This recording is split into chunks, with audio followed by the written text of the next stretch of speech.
ഹ്യൂമനൈസ് പ്ലസിൻ്റെ പോഡ്കാസ്റ്റിലേക്ക് സ്വാഗതം.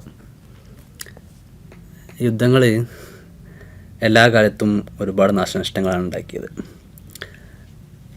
ഇന്ത്യയും പാകിസ്ഥാനും തമ്മിൽ ആദ്യത്തെ യുദ്ധം ഉണ്ടാകുന്നത് 1947 അതിനുശേഷം 1965 വീണ്ടും ഒരു യുദ്ധം ഉണ്ടാകുന്നുണ്ട്, രണ്ടാം പാക് യുദ്ധം, ഇന്ത്യ പാക് യുദ്ധം. മൂന്നാമത് 1965 ഒരു യുദ്ധം ഉണ്ടാകുന്നുണ്ട്. പിന്നെ 1971 അടുത്ത യുദ്ധം ഉണ്ടാകുന്നത്. പിന്നീട് കാർഗിൽ യുദ്ധം. ഇപ്പോൾ ഒരു യുദ്ധത്തിൻ്റെ ഒരു അന്തരീക്ഷത്തിൻ്റെ ഒരു സ്വഭാവമാണ് ഇപ്പോൾ അന്തരീക്ഷത്തിൽ മുഴുവൻ കേട്ടുകൊണ്ടിരിക്കുന്നത്. യുദ്ധത്തിൻ്റെ മാനവിക വശങ്ങളെക്കുറിച്ചാണ് നമുക്ക് കുറച്ചും കൂടി ശ്രദ്ധിച്ചു പറയേണ്ടത് തോന്നുന്നത്. കാരണം എന്താ വെച്ച് കഴിഞ്ഞാൽ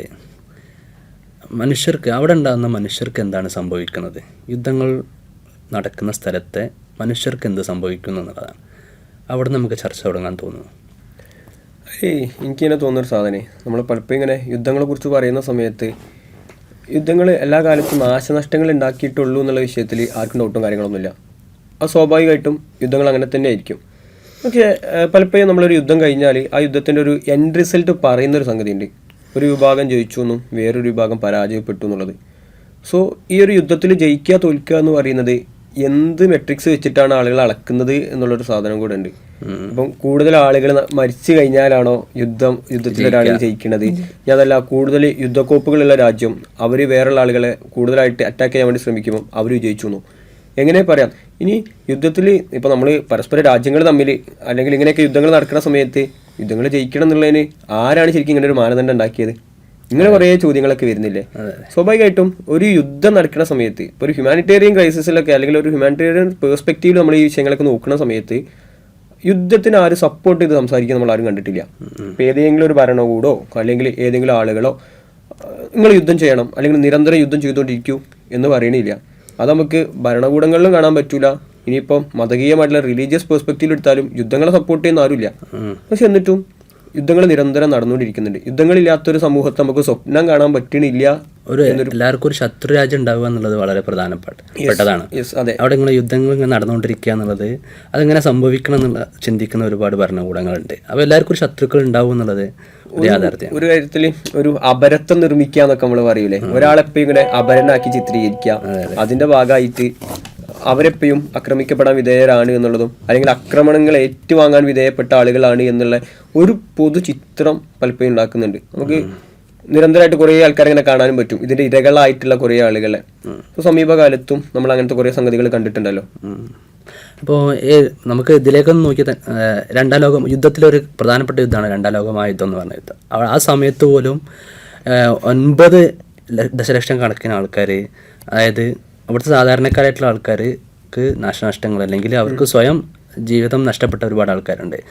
അതുപോലെ തന്നെ എല്ലാ യുദ്ധങ്ങളും പരിശോധിച്ച് നോക്കുമ്പോഴും അവിടുത്തെ മനുഷ്യരിലേക്കാണ് മനുഷ്യരുടെ അവസ്ഥ ആരും ചിത്രീകരിക്കപ്പെടുന്നില്ല എന്നുള്ളതാണ്.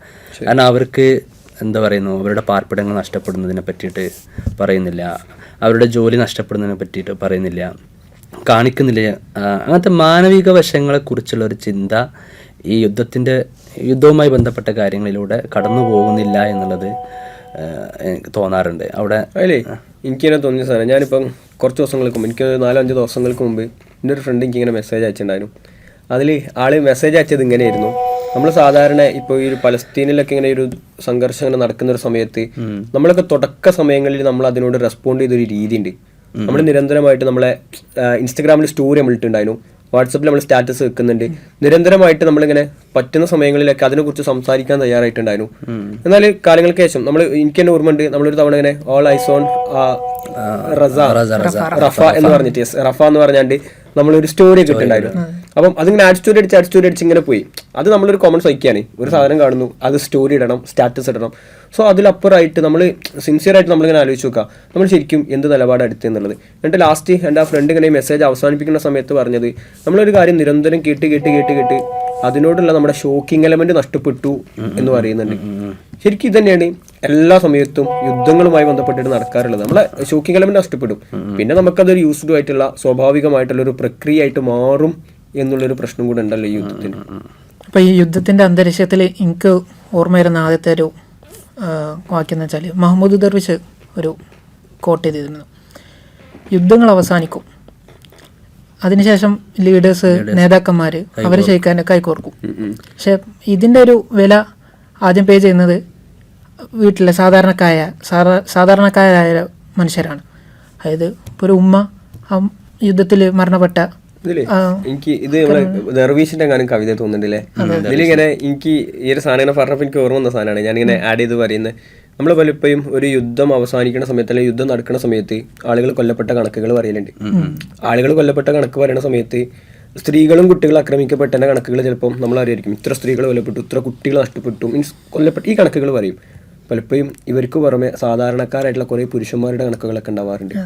അതായത് സിവിലിയൻസ് ആയിട്ടുള്ള സാധാരണ ആളുകൾ സിവിലിയൻസിന്റെ നഷ്ടങ്ങളെ പറ്റിയിട്ട് കാണാറില്ല എന്നുള്ളത്. ഇല്ലല്ലോ, നമ്മൾ കൃത്യമായിട്ട് അങ്ങനെ ഒരു കണക്ക് വെക്കലില്ല. പക്ഷെ ഇപ്പൊ നമുക്കറിയാം ഈ പലസ്തീൻ കോൺഫ്ലിക്റ്റ് നടക്കുന്ന സമയത്തൊക്കെ എത്രയോ കുട്ടികൾ മരിച്ച കണക്കുകൾ നമ്മൾ പറഞ്ഞു.